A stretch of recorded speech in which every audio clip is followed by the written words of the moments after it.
Hello everyone, welcome back to the channel. तो 10,000 world के new episode में आप सबका स्वागत है। अगर आपने प्रीवियस एपिसोड नहीं देख रखे तो देख लेना, और चैनल पे नए हो तो सब्सक्राइब कर देना। तो फिर चलिए बिना किसी देरी के इसको अब हम स्टार्ट करते हैं। तो एपिसोड के स्टार्टिंग में हम साउटियान को देखते हैं, जो कि बहुत ही ज्यादा इविल सा स्माइल देते हुए डिमोनिक बुल क्लैन के यंग मास्टर की तरफ देखने लगा था। अब ये सब कुछ देख के दूसरी तरफ वहाँ पे मोरोंग का कजन तो बहुत ही ज्यादा डर जाता है। वो भागते हुए कहने लगता है, कितना ज्यादा इविल सा ये चिड़िया है, दिखने में तो कितना ज्यादा प्यारा लगता है, बट इसके इंटेंशन यहाँ पे बहुत ही ज्यादा गलत है। वहीं पे साउटियान खुश होते हुए कहने लगता है, मास्टर सच में इनके पास में तो कितने ज्यादा हाई ग्रेड के मेडिसिन है। इतना ही नहीं, इनके पास में तो डिवाइन लिक्विड भी बहुत ही ज्यादा है। मैंने सोचा नहीं था ये लोग इतने ज्यादा रिच होंगे। ये सब कुछ कहते हुए साउटियान वहाँ पे इधर उधर जाकर बहुत ज्यादा खुश हो रहा था। उसी वक्त हम देखते वहाँ पे थंडर ड्रैगन लेलोंग भी बाहर आने लगते हैं। वो कहने लगते हैं, सच में ये तो होना ही था। वैसे भी डिमोनिक बुल क्लैन बहुत ही ज्यादा डोमिनेंट रहा है इस वर्ल्ड में, तो इतना सब कुछ तो इन लोगों के पास में होना ही था। अब यहाँ पे थंडर ड्रैगन लेलोंग की बातें सुन के लिन फैंग कहने लगता है, सीनियर क्या आप यहाँ पे डिमोनिक बुल क्लैन को जानते हो पहले से ही? लिन फैंग की बातें सुन के दूसरी तरफ थंडर ड्रैगन लेलोंग कहने लगते हैं, ऑफ कोर्स मैं इनके एंसेस्टर को जानता हूँ, जिसका नाम यहाँ पे पिंग तियांग दान सेन था। भले ही डेमोनिक बुल क्लैन के पास में दिमाग नहीं होता, बट इनके फाइटिंग स्किल्स, इनके टेक्निक्स बहुत ही ज्यादा खतरनाक होते हैं। इवन कि हम उनको अंडर एस्टिमेट नहीं कर सकते। तो इसीलिए हमें यहाँ पे जल्दी जल्दी से कल्टीवेट करना होगा और अपने कल्टीवेशन को और भी ज्यादा इम्प्रूव करना होगा, क्योंकि हम यहाँ पे कोई भी खतरा नहीं मोड़ सकते। वैसे भी जल्दी जल्दी खुद के कल्टीवेशन को इम्प्रूव करके हमें जाकर तुम्हारी डटर को भी तो बचाना है। अब उनकी बातें सुन के हम लिन फैंग को देखते हैं, जो कि वहाँ पे मोरोंग और साउटियान की तरफ देखते हुए उन्हें कुछ डिवाइन लिक्विड्स के बोतल देते हुए कहने लगता है, तुम लोग जाकर कल्टीवेट करो, मैं भी करता हूँ। अब हम देखते हैं जैसे वहाँ पे डिवाइन लिक्विड को वो दोनों देखते हैं, वो तो बहुत ज्यादा खुश हो गए थे। मोरोंग और साउटियान तो वहाँ पे लिन फैंग को थैंक यू कहने लगते हैं। साउटियान तो कहने लगता है, मास्टर थैंक यू, अब देखना मैं और भी ज्यादा स्ट्रॉन्गर बन जाऊंगा कल्टीवेट करके, मुझे तो कोई भी नहीं रोक पाएगा। ये सब कुछ बोलते हुए वो वहाँ पे बड़ी बड़ी बातें कर रहा था। हम देखते लिन फैंग कहने लगता है, ठीक है हो गया, अब मैं कल्टीवेट करता हूँ। इतना कहते हुए हम देखते वो वहाँ पे कल्टीवेट कर रहा था, जहाँ पे जितने भी डिवाइन लिक्विड्स थे और वहाँ पे जितने भी ट्रेजर्स थे उन सबको एब्जॉर्ब करते हुए लिन फैंग अपने सोल को और भी ज्यादा स्ट्रॉन्गर बनाने लगता है। और कुछ टाइम के बाद में, मतलब कि कुछ टाइम के कल्टीवेशन के बाद में उस जगह पे थंडर ट्राइबुलेशन आ गया था। अब ये सब कुछ देख के सब लोग शॉक हो गए थे, क्योंकि उसका पावर बहुत ही ज्यादा था थंडर ट्राइबुलेशन का। बट हम देखते लिन फैंग डरने वाला नहीं था, वो तो अपने सोल को बाहर निकालता है और हम देखते अपने एनर्जी को गैदर करते हुए अपने सोल से उस थंडर ट्राइबुलेशन के थंडर अटैक के ऊपर अटैक कर देता है। वो बस यहाँ पे अटैक ही नहीं करता, उस एनर्जी को पूरी तरीके से एब्जॉर्ब कर लेता है, जिसकी वजह से उसके कल्टीवेशन बहुत ही ज्यादा इंप्रूव हो गया था। उसका सोल पावर और भी ज्यादा बढ़ जाता है। लिन फैंग कहने लगता है, अब मेरा सोल स्ट्रेंथ पहले से काफी ज्यादा बढ़ गया है। ये सब कुछ सोचते हुए वो वहाँ पे थोड़ा बहुत खुश हो रहा था। अब यहाँ से सीन चिपरो के दूसरी तरफ हमें डिमोनिक बुल क्लैन में दिखाया जाता है, जहाँ पे उनका लीडर, मतलब कि वो एंसेस्टर बहुत ही ज्यादा गुस्सा हो रहा था। वो कहने लगता है, आखिरकार ऐसा कैसे हो सकता है, हमारे क्लैन के इतने ज्यादा पावरफुल दो जनरल को इतने आसानी से उसने कैसे खत्म कर दिया। इवन कि वो दोनों तो बहुत ज्यादा पावरफुल थे, दो एल्डर को इतने आसानी से हरा पाना कैसे मुमकिन है भला। अब इन सब के बारे में सुन के दूसरी तरफ हम देखते हैं वहाँ पे उनका ग्रेट एल्डर बहुत ही ज्यादा गुस्सा हो रहा था। वो कहने लगता है, मास्टर हमें यहाँ पे कुछ ना कुछ तो करना होगा। आखिरकार उसकी इतनी हिम्मत, उसने हमारे डिमोनिक बुल क्लैन के दो जनरल्स को ऐसे खत्म करने की उसकी हिम्मत कैसे हुई, हम उसे नहीं छोड़ेंगे। मास्टर ऐसा लगता है हमें अब यहाँ पे हमारे ग्रेट एंसेस्टर गुजू को बुला लेना चाहिए। अब उसकी बातें सुन के उनका मास्टर, मतलब कि डिमोनिक बुल क्लैन का वो लीडर, वो एंसेस्टर कहने लगता है, आखिरकार हम ऐसा कैसे करें, क्योंकि 300 साल पहले तो हमारे ग्रेट एंसेस्टर बहुत ही ज्यादा इंजर्ड हो गए थे। तब से वो अपने कल्टीवेशन में बहुत ही ज्यादा डीपली गए हैं, तो उनको ऐसे बुलाना ठीक नहीं होगा। तुम्हारे पास में कोई दूसरा रास्ता है तो बताओ। अब हम देखते वहाँ पे ग्रेट एल्डर कहने लगता है, मास्टर आप चिंता मत करो, मेरे पास में एक आइडिया है। इतना कहते हुए हम देखते वो वहाँ पे हंस रहा था, पता नहीं इसके माइंड में क्या चलने लगा है। हम देखते कुछ टाइम के बाद में वो डायरेक्टली लिन फैंग के पास में आ गया था, और हम देखते वहाँ पे लिन फैंग की तरफ देखते हुए वो ग्रेट एल्डर कहने लगता है, तायो तायोस्ट फ्रेंड, ऐसा लग रहा है हमारे क्लैन के कुछ लोगों ने तुम्हें बहुत ही ज्यादा ऑफेंड कर दिया,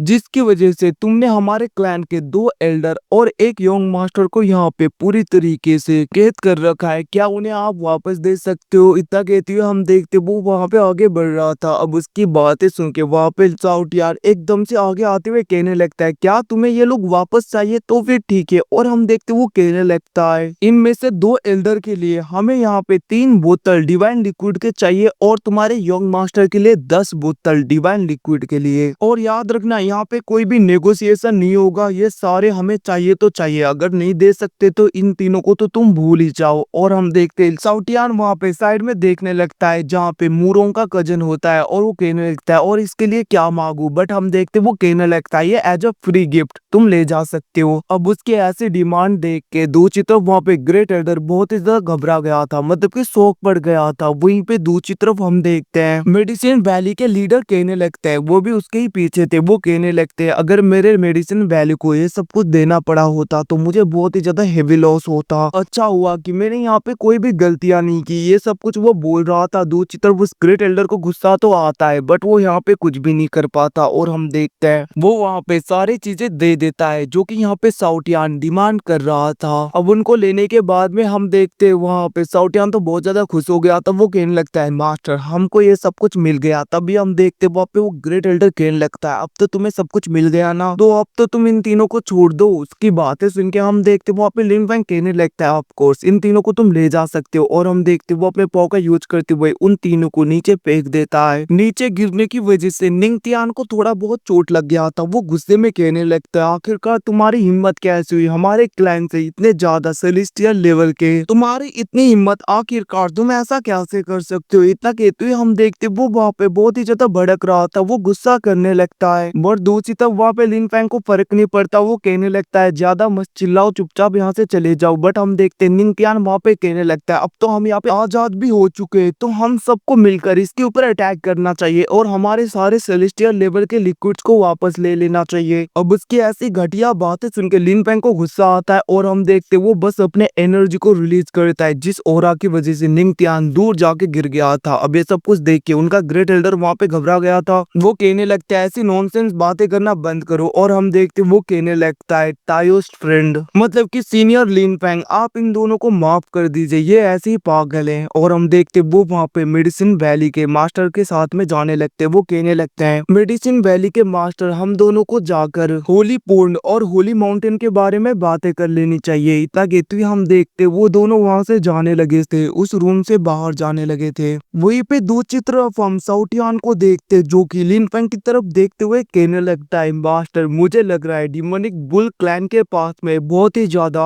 डिवाइन लेवल के लिक्विड्स होंगे, तो क्यों ना हम उसके क्लैन में चले जाए और वहाँ पे जाके बहुत ज्यादा ट्रेजर को ले ले, जिसके बाद में हमारे पास में बहुत ही ज्यादा रिसोर्सेस हो जाएंगे। अब उसकी ऐसी बातें सुन के हम देखते लिन फैंग कहने लगता है, भले ही डिमोनिक बुल क्लैन के पास में बहुत ही ज्यादा रिसोर्सेस होंगे, बट हम यहाँ पे कोई चोर नहीं है कि हम ऐसे दूसरे क्लैन में जाके रबरी कर ले, मतलब कि दूसरे क्लैन में जाके चोरी कर ले, ऐसा कुछ नहीं करते हम। और हम देखते वहाँ पे लिन फैंग सोचने लगता है, पता नहीं आखिरकार सीनियर कब उठेंगी, उनके लिए कितने ज्यादा डिवाइन लिक्विड को मुझे गैदर करना होगा। और वैसे भी गॉड के ग्रेवयार्ड के अंदर बहुत टाइम हो गया, वो सोई हुई है, पता नहीं वो कब उठेंगी। वैसे भी ये सब कुछ उन्होंने गुसेन कॉन्टिनेंट के लिए ही किया था। गुसेन कॉन्टिनेंट को बचाने के लिए उन्होंने अपने पूरे स्ट्रेंथ का यूज किया, डीमन के साथ में फाइट किया, जिसकी वजह से उनकी स्पिरिचुअल एनर्जी बहुत ही ज्यादा खत्म हो गया और वो डीप स्लीप में चले गए। पता नहीं वो कब उठेंगी, ये सब कुछ वो सोच रहा था। अब यहाँ से सीन शिफ्ट होके हमें लोसेन क्लैन के बॉस जनरल जियान ली को देखते। तो मैं बता दूं, लोसेन क्लैन मतलब उसी लेडी का क्लैन है जो लेडी यहाँ पे लिन फैंग को शुरू से ही देख रही है, मतलब कि वही लेडी, वही मिस्टीरियस लेडी जो कि यहाँ पे लिन फैंग को देख रही थी शुरू से ही। हम देखते वहाँ पे जियान ली अपनी कल्टीवेशन को कर रही थी और वो वहाँ पे फॉरबिडन एरिया, मतलब कि एंशिएंट रूइंस के की को प्रोटेक्ट कर रही थी। तभी हम देखते वहाँ पे ब्लैक कपड़ों में एक बंदा आ जाता है जो कि डायरेक्टली उसके ऊपर अटैक कर देता है। अब खुद के ऊपर अटैक आता हुआ देखकर जियान ली भी अपने पाव को गैदर करके उसके ऊपर अटैक कर देती है। और हम देखते वो वहाँ पे सारे क्लोन्स को पूरी तरीके से डिस्ट्रॉय कर रही थी। वो कहने लगती है, कहीं पे ये हुसेंग तो नहीं जो हमारे ऊपर अटैक कर रहा है ताकि वो यहाँ पे एंशियंट रूइंस मतलब कि एंशियंट बैटलफील्ड का की को पूरी तरीके से ले सके। वहीं पे दूसरी तरफ हम उसी मिस्टीरियस बंदे को देखते हैं। लिटरली इसकी आवाज को सुनकर ऐसा लग रहा था कि ये लिन फैंग है। हम देखते वो मिस्टीरियस पर्सन कहने लगता है, सच में मैंने सुना था कि लुसेन क्लैन पूरे जगह पे राज करता है, बट तुम्हें देख के ऐसा लग रहा है कि तुम तो बहुत ज्यादा कमजोर हो, इवन कि तुम तो यहाँ पे कुछ नहीं कर पा रहे। ये सब कुछ वो बोल रहा था। लिटरली गाइस इसके आवाज को सुनकर ऐसा लग रहा है ये लिन फैंग है। क्या पता कोई यहाँ पे नाटक भी कर सकता है लिन फैंग होने का। अब उसकी बातें सुन के दूसरी तरफ हम देखते वहाँ पे जियान ली गुस्से में अपने वेपन को बाहर निकालते हुए अटैक करने के लिए बढ़ने लगते हैं, जहाँ पे वो मिस्टीरियस बंदा भी अपने वेपन को निकालता है और हम देखते वो भी वहाँ पे फाइट करने के लिए पूरी तरीके से तैयार हो गया था। अब इन दोनों के दरमियान फाइट होने लगता है और हम देखते वहाँ पे जियांगली कहने लगती है, तुम्हारे इतनी हिम्मत, तुम हमारे लुसेन क्लैन के फॉरबिडन एरिया में आने की जरूरत करो, आज तुम यहाँ से जिंदा नहीं जाओगे। इतना कहते हुए हम देखते वो वहाँ पे गुस्से में उस मिस्टीरियस पर्सन के ऊपर अटैक करके उसे नीचे गिरा देती है, जिसके बाद में उसके ऊपर अटैक करने के लिए जा रही थी। तभी हम देखते हैं उस बंदे का अटैक उसकी तरफ बढ़ने लगता है, जहाँ पे वो बहुत ही ज्यादा मुश्किल से उस अटैक से बच पाती है और हम देखते वो बंदा बिना मार्क्स के उसके आगे आ गया था। और लिटरली गाइस ये बंदा यहाँ पे लिन फैंग है, मतलब कि लिन फैंग जैसा दिखता है। यहाँ पे फिक्स नहीं है कि ये लिन फैंग ही है, क्या पता कोई यहाँ पे जानबूझ के लिन फैंग का फेस लेकर ये सब कुछ कांड कर रहा हो। हम देखते वहाँ पे लिन फैंग जैसा दिखने वाला वो बंदा कहने लगता है, तुम मेरे ट्रैप में फंसी गए। अब वो ये सब कुछ बोल ही रहा था तभी हम देखते वहाँ पे पूरा धुआं धुआं हो गया था और दूसरी तरफ लिन फैंग जैसा दिखने वाला वो बंदा अपने पॉ का यूज करते हुए उस फॉरबिडन एरिया के पोर्टल को पूरी तरीके से ओपन करके उसके अंदर चला जाता है और वो कहने लगता है, फाइनली ये मिल ही गया। और हम देखते उसके आगे एक टोकन था जो कि फॉरबिडन रूइन में जाने वाला एक की था और हम देखते वो उसे ले लेता है। तभी वहाँ पे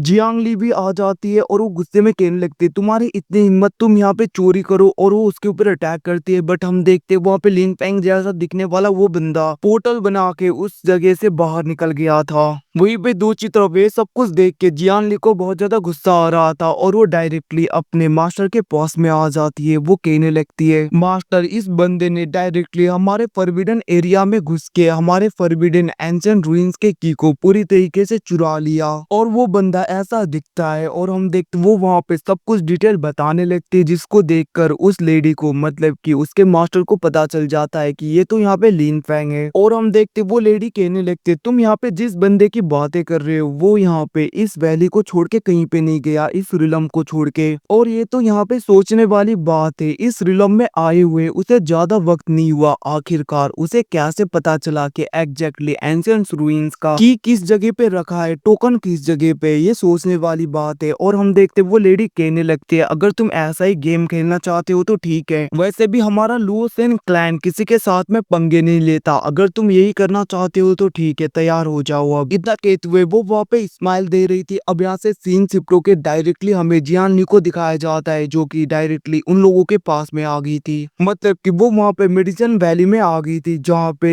मेडिसिन वैली के वैली मास्टर और हम देखते डिमोनिक बुल क्लैन के ग्रेट एल्डर होते हैं। अब वो दोनों वहाँ पे जियांगली को देखकर उन्हें ग्रीट करने लगे थे, मतलब कि यहाँ पे लुसेन क्लैन का दबदबा बहुत ज्यादा हाई है। अब हम देखते उनको देखकर वो दोनों वहाँ पे थोड़े बहुत घबरा गए थे। वो लोग सोचने लगते हैं, आखिरकार यहाँ पे सीनियर जनरल जियांगली इस जगह पे क्यों आए। हम देखते वो दोनों आगे बढ़ते हुए कहने लगते हैं, सीनियर आपको मिलकर बहुत ही अच्छा लगा। और हम देखते वो लोग वहाँ पे ग्रीट करने लगे थे, जिसको देखकर दूसरी तरफ हम देखते वहाँ पे जियांगली लिन फैंग की पिक्चर को बाहर निकालती है और वो कहने लगती है, क्या तुम इस बंदे को जानते हो, आखिरकार ये है कौन। अब उस पिक्चर को देख के वहाँ पे मेडिसिन वैली के लीडर कहने लगते हैं, सीनियर ये तो वही बंदे हैं जो कि कुछ टाइम पहले मेरे मेडिसिन वैली में आए थे और ये यहीं पे रह रहे हैं। अब हम देखते उसकी बातें सुन के दूसरी तरफ वहाँ पे जियांगली गुस्से में कहने लगती है, इस पर्सन ने लुसेन क्लैन के ऊपर अटैक ही नहीं किया, इवन कि उसने तो हमारे फॉरबिडन एरिया में घुस के हमारे एंशिएंट रूइंस के की को पूरी तरीके से चुरा लिया और ऐसे पर्सन को छोड़ा नहीं जा सकता, इसे मैं पूरी तरीके से खत्म करूंगी, जल्दी से सील को ओपन करो, मैं अंदर जाना चाहती हूँ। अब उनकी बातें सुन के वो दोनों वहाँ पे शॉक हो गए थे। मेडिसिन वैली के लीडर सोचने लगते आखिरकार ऐसा कैसे हो सकता है, सीनियर लिन फैंग ऐसा कैसे कर सकते सकते हैं और हम देखते उसे तो वहाँ पे कुछ भी समझ में नहीं आ रहा होता। वो तो वहाँ पे और भी ज्यादा शौक पड़ने लगा था उनकी ये सब कुछ बातें सुन के। बट हम देखते वहाँ पे जियानली गुस्से में कहने लगती है, मैंने कहा ना तुम्हें जल्दी से दरवाजा खोलो। अब हम देखते वहाँ पे जियानली को गुस्से में देखकर वो दोनों भी डर गए थे। और गाइस इसी सीन के साथ में एपिसोड खत्म होता है। Thanks for watching, bye see you again. मिलते हैं अगले एपिसोड में, तब तक के लिए अपना ख्याल रखना।